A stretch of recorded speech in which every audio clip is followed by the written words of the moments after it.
I'd now like to continue our weekly land report segment with the American Society of Farm Managers and Rural Appraisers. Past national president Dennis Reyman joins us now for the latest.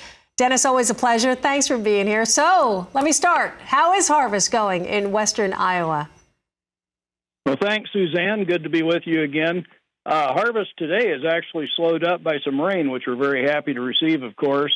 I had 3/4 of an inch in my gauge. That pretty well matches the radar for the area. So no action today and probably not for tomorrow. But I think soybeans are in the ballpark of about half done. And yields are good, actually surprisingly good, considering how dry we've been, but certainly off of what we've had the past several years. So, 40 to 60 to 70 is probably 10 bushels off of what we've seen in the past, so past several years. Corn, not a lot of corn harvested yet, maybe 15 to 20%. Dry, we won't have to spend on drying costs.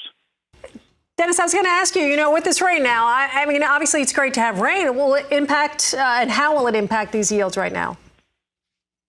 Well, at this point, the soybeans, a lot of beans were starting to get down to in the 8% moisture ballpark, which is too dry. You're losing probably 4 to 5 bushel to the acre when they come in that dry.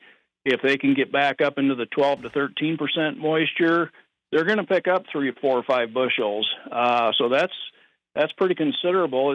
It's water weight, and but up to 13%, we get paid for that. Absolutely, good stuff. I'm going to switch gears right now, Dennis. I want to talk about farmland values. We're in the fourth quarter right now. What's happening with the farmland market?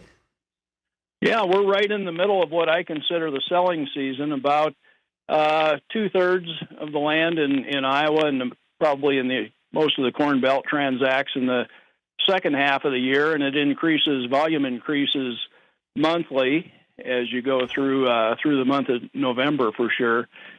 So being in October, we're seeing volume continue to increase. Volume in September was off of a little less than what we've seen the previous 2 years, but higher than what we saw in years prior to that.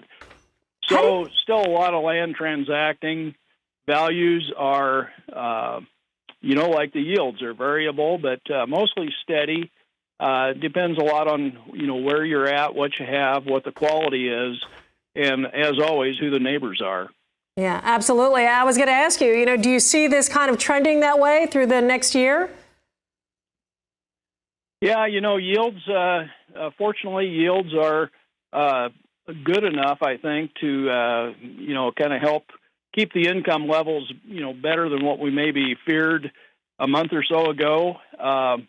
If we can get prices to recover a little bit, certainly that's always to the plus side. But land values, I do expect them to, hold pretty close to steady. They could be up a little in cases and down a little in cases. But I think after such a rapid rise the previous couple of years, we're probably in for more of a steady market here in the upcoming year. Okay. Thank you, Dennis, so much for the information. Dennis Reyman with the American Society of Farm Managers and Rural Appraisers. So we appreciate you joining us. You guys tune in each Wednesday, 1:30 Eastern, for a weekly land report update. We do that here at RFD-TV.